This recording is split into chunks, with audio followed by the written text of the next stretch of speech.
Good evening, everyone. Welcome to the second episode of Diamond Time Travel. This is my weekly series with my good friend Cesar Lopez.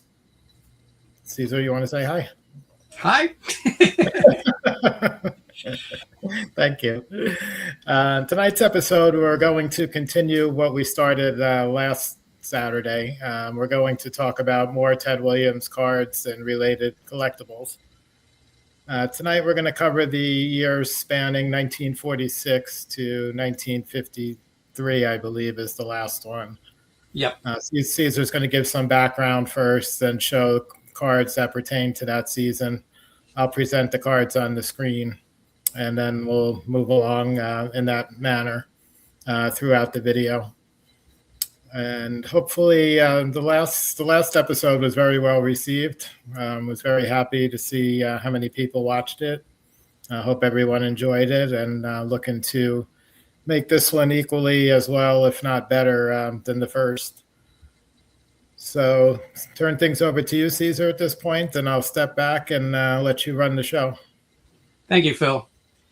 So we're going to start by stepping into our time machine and traveling back to 1936. We're going to learn how Ted Williams ended up with the Boston Red Sox first. So imagine yourself, 1936, it's the summer, and you're in the Pacific Coast League. And you're there because you're watching Eddie Collins, who's now the general manager of the Boston Red Sox, the great Eddie Collins, is there following the San Diego Padres. He's doing this for a week because Boston had two players where they had options on their contracts. That was Bobby Doerr and George Myatt. So Eddie was there to take a look at them to see if Boston was going to sign them.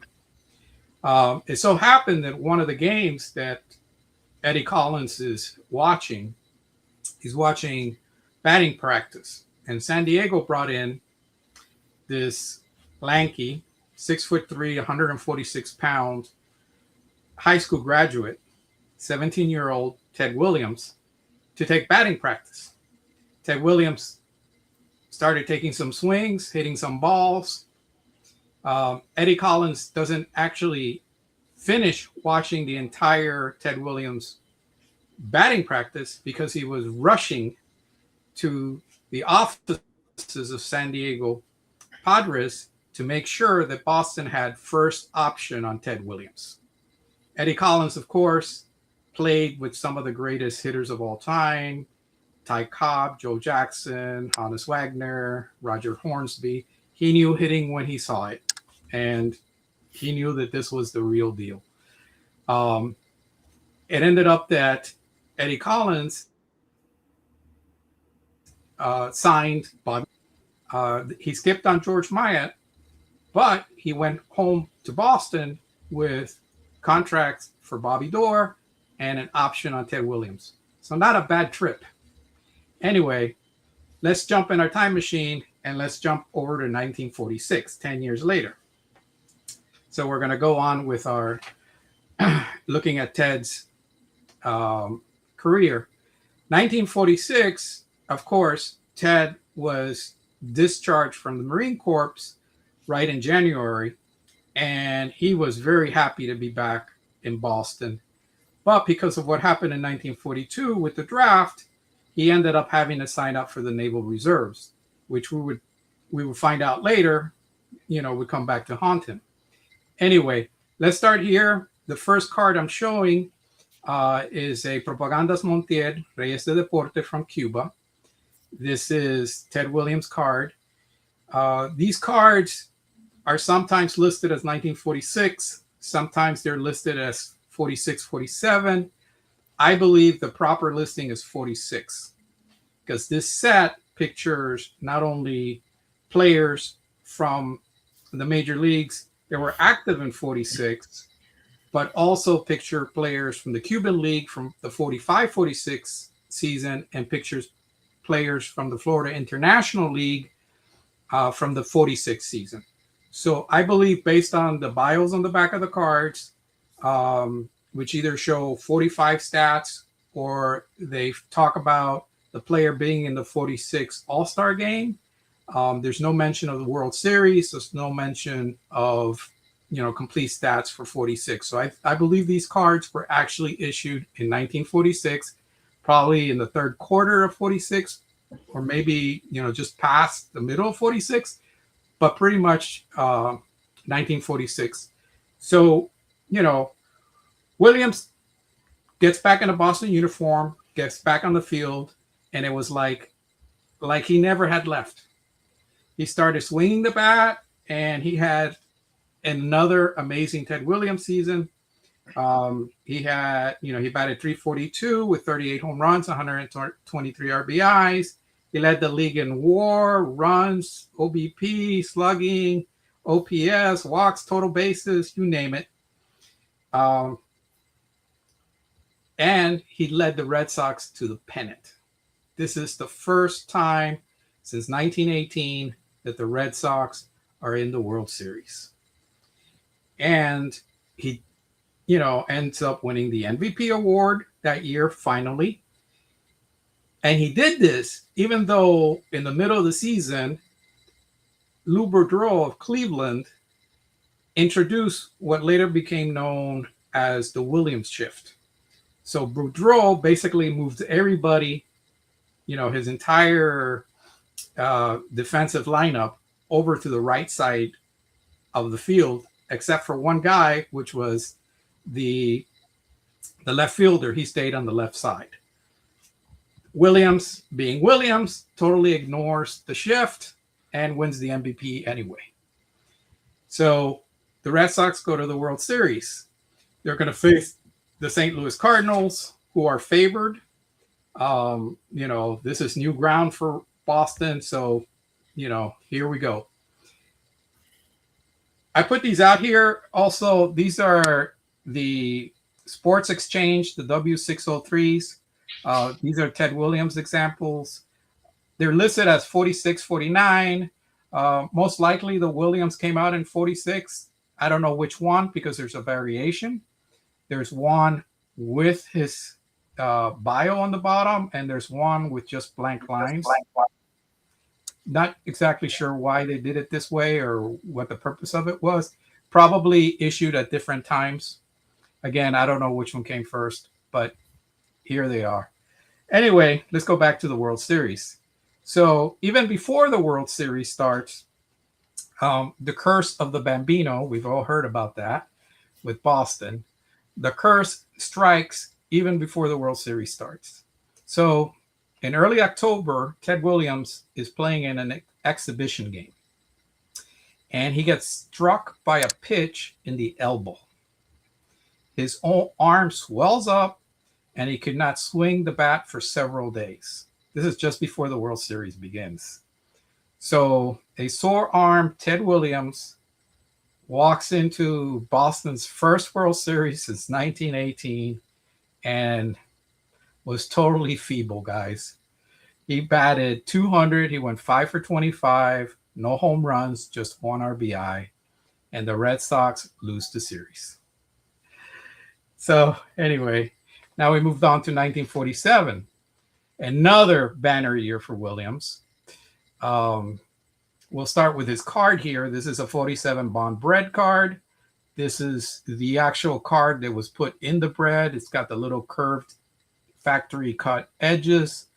So this is why it grades, it's able to be graded. This one grades a 3, which I'm perfectly happy with, considering that, they stuck this in a loaf of bread. Anyway, here it is. There are other versions of this card that have appeared. Some of them have white backs. Some of them have kind of like a yellowish beige back. There's some controversy about, are they real? When were they issued? Blah, blah, blah, blah. Anyway, I stick with this card because I know it's gradable and it's the real one. So anyway, the interesting thing happens in 1947. So the owners of the Red Sox and the ownership of the Yankees get together and they think they have a great plan. They're going to trade Ted Williams to the Yankees for Joe DiMaggio. And they actually agreed to this. And they were about to sign the papers when Boston got greedy. And Boston said, you know what? We want Yogi Berra also. So the Yankees said, you want Joe DiMaggio and Yogi Berra? No. And the trade was, never done. Can you imagine? That's a little much. Ted Williams for Joe DiMaggio. I mean, that would have been like insane. But anyway, it never happened. Williams went back to work. He had a Triple Crown season. He leads the league in WAR, runs, walks, slugging, the usual OPS, total bases. But he loses the MVP to the guy they were going to trade him for, right? Joe DiMaggio. And he loses it by 1 point, 202 to 201. Anyway, there goes another MVP that he could have won, didn't win, but whatever. Cesar, is it true that I think there was one voter who had a personal issue against Williams, and he completely left Williams off? Okay, so here's the story. The story is Williams finds out he loses by 1 point, gets really angry, like Ted Williams would. He finds out that he was left out of one ballot. He totally assumed that it was this reporter. I forget his name right now off the top of my head. But as it turns out, we now know that it wasn't that reporter. It was another reporter.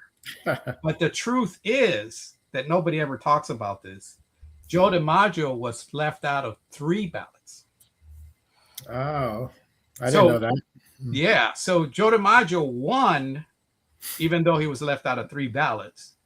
Ted Williams finished second, even though he was left out of 1 ballot. Okay. So, obviously the New York reporters all voted for Joe DiMaggio. The Boston reporter probably voted. Yeah. But and New York probably had the bigger following. So, yeah. Anyway. Okay, let's go to 1948. So I got 2 cards up here from 1948. You got Williams with that home run he hit in the 41 World Series. This is the card we had talked about before in the last episode. Oh, yeah. Right. This was Sports Thrills, the three-run homer in the 9th. And there's Joe DiMaggio and Joe Gordon waiting for Mr. Ted Williams at home plate. This is, like, I think, Phil, you said it, probably the biggest home run in All-Star game history. Yeah, one of Williams' greatest thrills. Yeah. And the other card from 1948 is this R346 blue tint. These were hand cut. You see Ted Williams here. It's a beautiful card, just kind of like a blue sepia image of him with his name and all that. There's 2 versions of this card. There's a numbered version and unnumbered version. This is the numbered version with the number 44.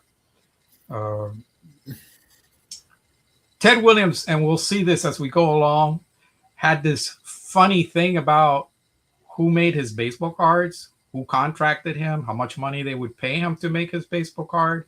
So he goes back and forth with the different companies to see who's going to give him more money, and that's the company he goes with. So in 48, he's out here with these guys making the cards. We'll see what happens in 49, 50 going forward. Anyway, back to 48. He has another great year. He leads the league in doubles, walks, batting average, slugging, OB percentage, OPS. And the Red Sox, with 2 games left in the regular season, 2 games left in the regular season, beat the Yankees to go into a playoff against the Cleveland Indians. So they play, that playoff game to decide who goes to the World Series. Cleveland wins and goes to the World Series.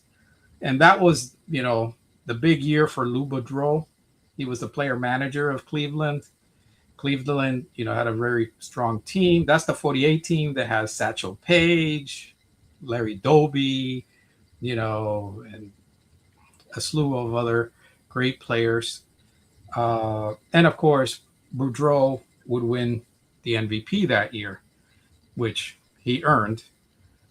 Williams finished third in the voting, behind Joe DiMaggio in second. This goes on and on and on. Yeah.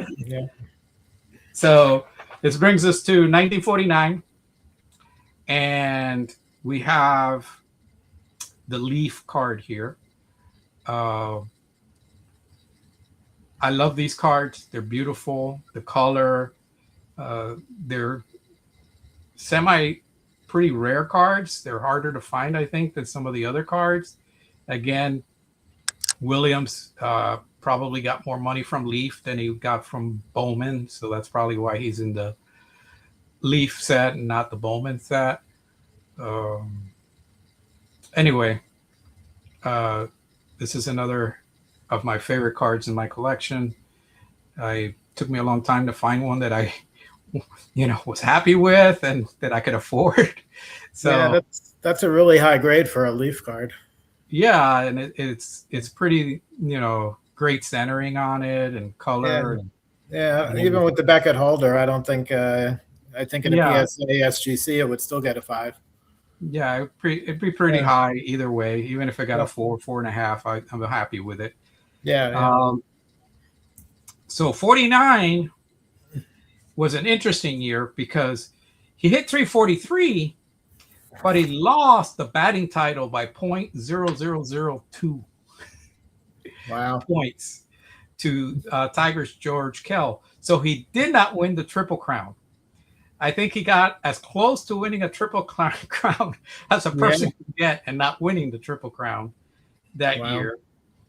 He hit 43 home runs, which is actually his career high, and he drove in 159 points. Now, more interesting to me is we know about Joe DiMaggio in 1941 having a 56-game hit streak, which, of course, is amazing. Nobody's ever come close. Amazing record.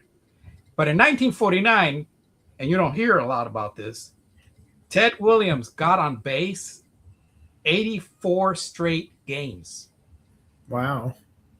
So that means he either got a hit, walk, got hit by a pitch. I don't know. 84 straight games, the man got to first base. That's Is that a major league record, or do we know? Oh yeah, that's a major league record that still stands today. Oh wow. Yeah. So you have DiMaggio's 56-game hitting streak that still stands today, and you got Williams' 84-game on base, getting on base.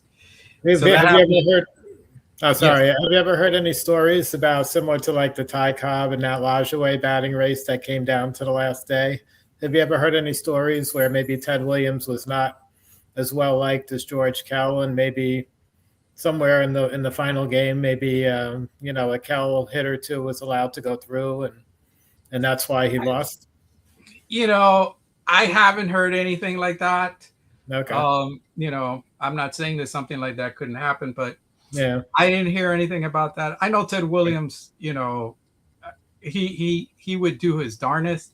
You hear the stories from 1941 where he goes into the last game of the season, and I think he was batting, 399.99 whatever, and it would have rounded off to 400, and his manager came to him and said, "Hey, it's okay if you want to sit out the last game. They'll round it up to 400, and you'll bat 400 for the season."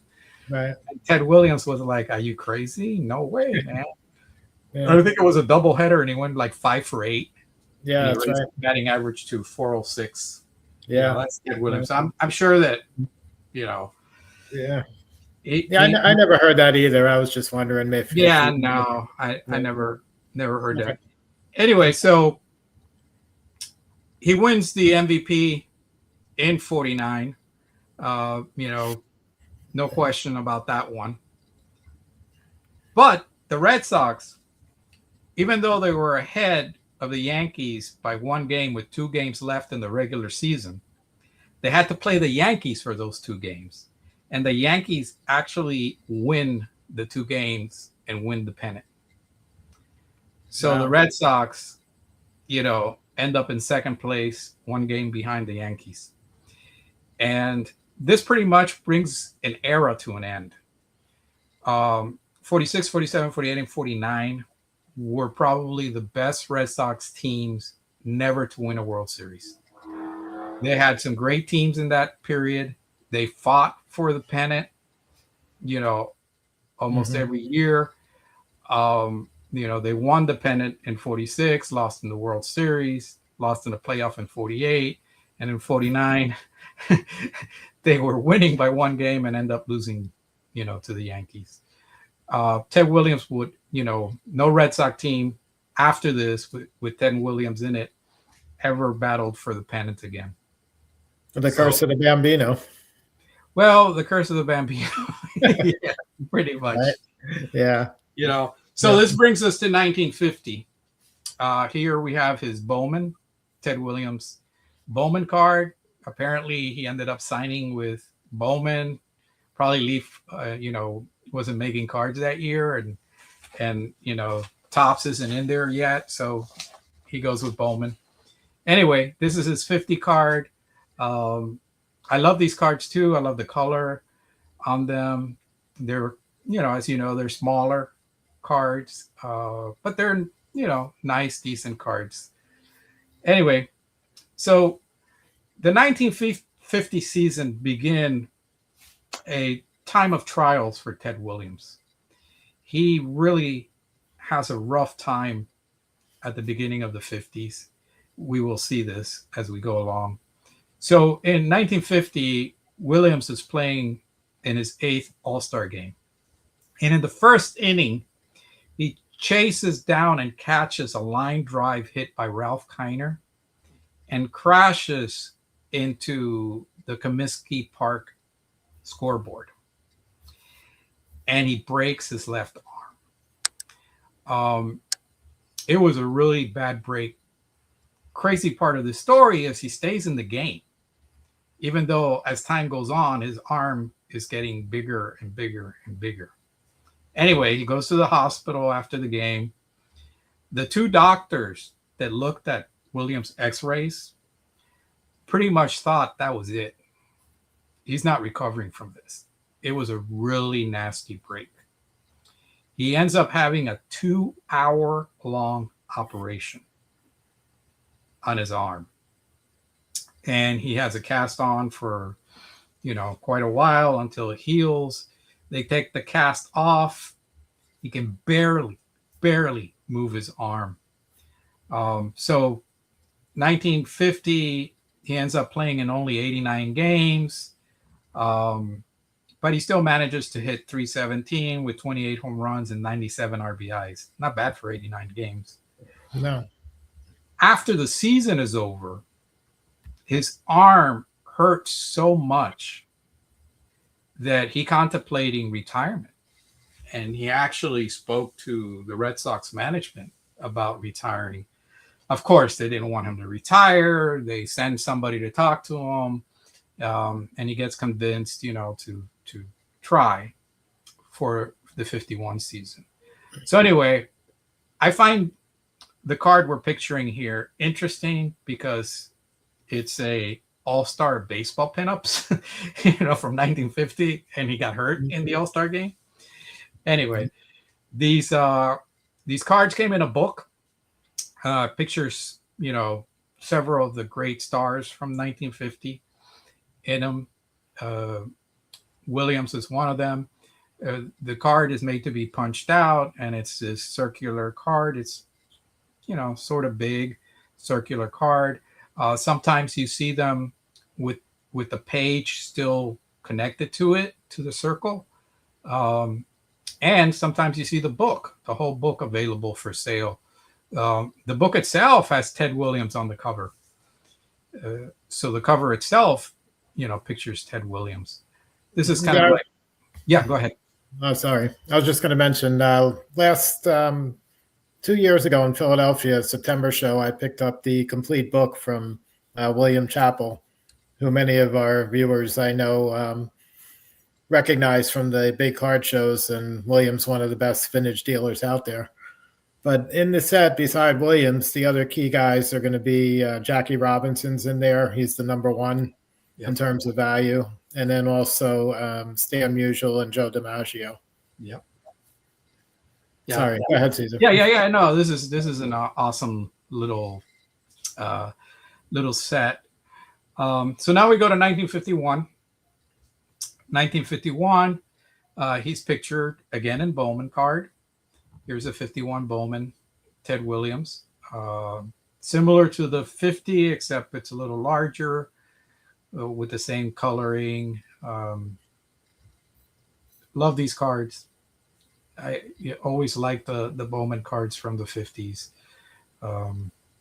We know the story of Bowman. Later on, they get bought by Topps and they stopped making cards, but they made some really brilliant cards, some nice sets, a lot of rookies in these Bowman cards.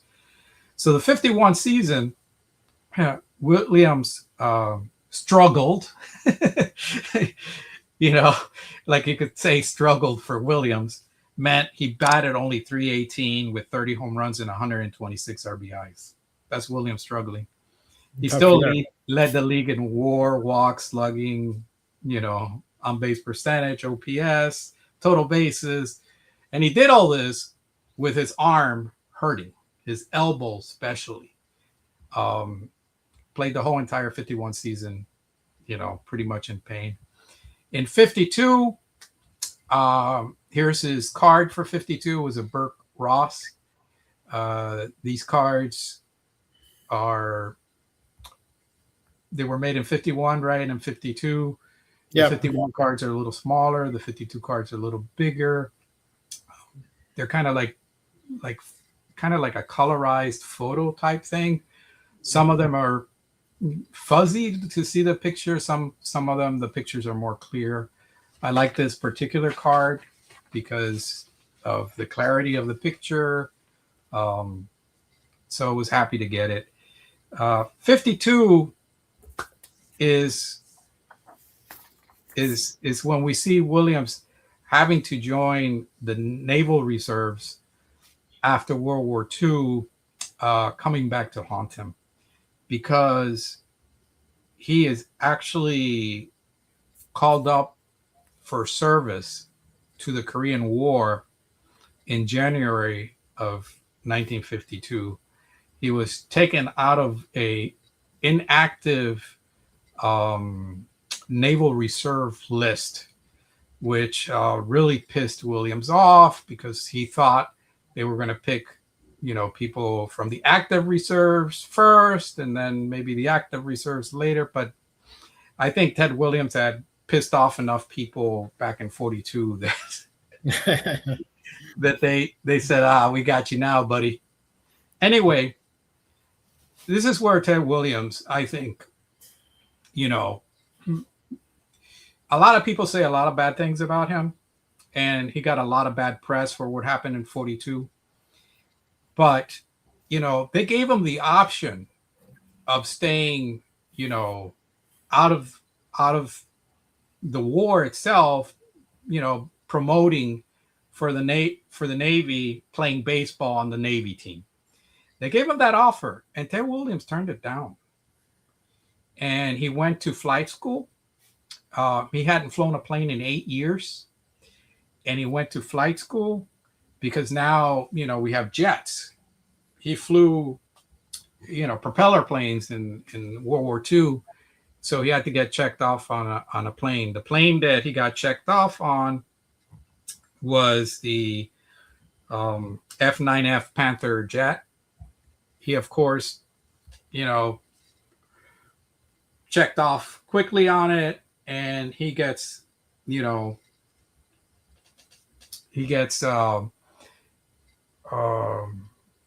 ready to go. But before he goes, so he gets called in May So before he leaves, the Red Sox hold a Ted Williams Day celebration, and they showered Williams with praise and gifts and everything. I mean, he was going off to war. They didn't know if he was coming back, so they made a big deal about this. Ted Williams was really touched. At the end, the full stadium held hands and they sang "Auld Lang Syne" to him. So this was really touching to him, and that was his send off to the Korean War. We're looking at another 52 card of him. This is the Red Man Tobacco card with, this is the full card with the coupon on the bottom. Again, I love these colored cards. Williams with the bat on his shoulder.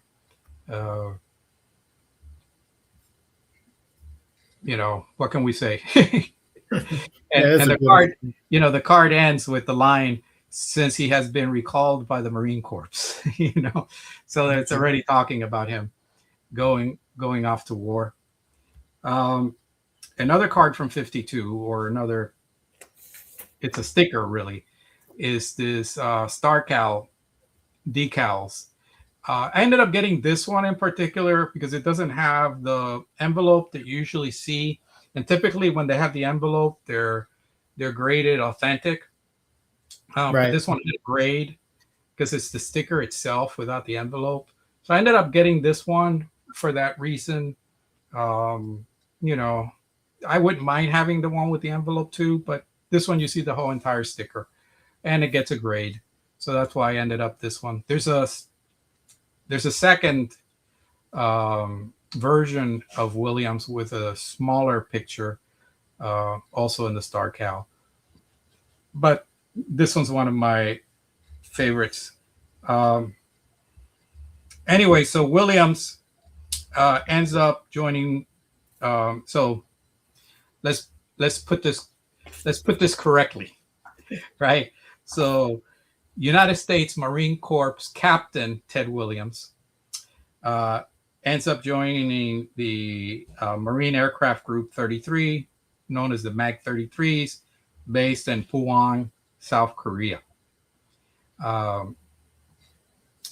So he's going to see action now. This is real stuff. They're going to be shooting at him, and he's going to be shooting at them. And, he's going to fly missions and the whole bit. Anyway, finish off 52. We have these Wheaties cards. These are cut off the Wheaties boxes, cut out from the Wheaties boxes. Anyway, I picked up these two particular cards specifically because they have border around the card, which allows them to get graded. If they didn't have the border around the cards, they would just get authentic or whatever. These are hand cut by people back in 52, so a lot of them sometimes are not cut very well. But these two particular ones were cut. I like one. Interesting. One got like square cuts, and the other one got rounded cuts. But they got graded. He also had a 51 Wheaties card. I didn't show that one, but he had a 51 Wheaties card too. And sometimes you find, the whole entire box with the Williams card. I think the 51s are a series that was never really put out to the public. It was more like a test issue, if I remember. Yeah, something like that. That's why you see the boxes mostly. You hardly see the individual card cut out from the box. Yep. So this takes us to 53. So on February of 1953, while flying with his wingman, John Glenn, the astronaut, part of a raid that they were having, he picks up anti-aircraft fire and his plane gets hit by shrapnel, and which pretty much cuts through his electrical and his hydraulics. And Ted Williams has to basically limp the plane back to the field. He was actually, his other pilots that were escorting him back wanted him to, jump out of the plane, to eject. But Williams, thought he could get the plane back home. It goes to show, what a good pilot he was and how aware he was of his plane, because he did get the plane all the way back to the field where he had to belly land it in order to, Wow. in order to, yeah. So that was a close call. He would fly 39 combat missions in Korea. He earned an air medal with 2 gold stars, which basically means he won 2 air medals. And he was finally withdrawn from flight status in June of 1953. Okay. Anyway, so for 1953, the only thing he really has are these Canadian exhibits. And I'm showing 2 of them here because they were actually printed in 2 tints, like a red tint and a green tint, which was typical of exhibits, with their different color tints. Yeah, so I like these 2. It shows him, in the salutation, picture. Same pose, right? Yeah, pose. But I like the red and the green tints. It kind of makes them stand out. And this was a Canadian issue, so, and was doing 53 when he was in Korea. He has no other cards in that year. Okay, and I would imagine the Canadian ones are much rarer than the U.S. Yeah, they're a little bit more rare, I believe. Okay. It took me a while to collect these 2, so. Yeah, they're really nice. Yeah. In 1953, Williams returns in August. He practiced with the Red Sox for 10 days. Of course, he drew a great ovation when he came up to bat. He ended up hitting 407 that year, but with 13 home runs and 34 RBIs in 37 games, so of course that doesn't count. And on September 6th, Williams hit his 332nd career home run, passing Hank Greenberg for 7th on the all-time list. So this pretty much ends that period of his career. Let's call this the second act. We'll go into the third act next show.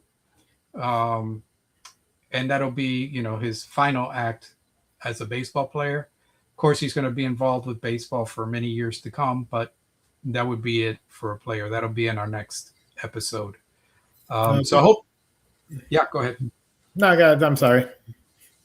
No, I was just going to say, I hope, you enjoyed the second episode of our little time traveling with Ted Williams, and join us hopefully next week for the next episode. Thank you so much, Cesar. It's been a real pleasure having you talk about your extensive Ted Williams collection. Really incredible stuff. I'm not really a player collector, so to me, seeing something like this of all these cards every season from the same player and all different regional issues, photos, various, such a wide variety of stuff is really amazing. So thank you so much for presenting all the information as well as your terrific collection. Like Cesar said, next Saturday, we're going to air episode 3, the final episode for the Ted Williams series, before we move on to a different topic after that. So I'd like to thank everybody for joining and watching tonight's video. Hope you have a great evening, and we'll catch you again on the next one. All right, Phil. Good night. Good night.